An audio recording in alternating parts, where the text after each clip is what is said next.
ఇక అనంతపురం కలెక్టరేట్లో Telugu Desam party MLC అభ్యర్థి భూమిరెడ్డి రామ్ గోపాల్ రెడ్డి ఎట్టకేలకు డిక్లరేషన్ ఫారం అందుకున్నారు. దీనికి సంబంధించిన వార్తలు చూద్దాం.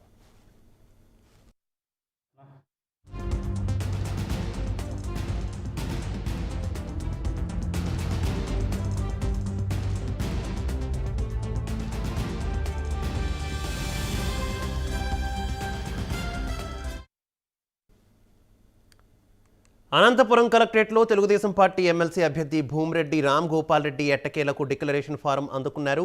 కలెక్టర్ నాగలక్ష్మి గోపాల్ రెడ్డికి డిక్లరేషన్ ఫారం అందజేశారు. జిల్లా కేంద్రంలోని జేఎన్టీయూ కళాశాలలో నిన్న రాత్రి కౌంటింగ్ పూర్తయింది.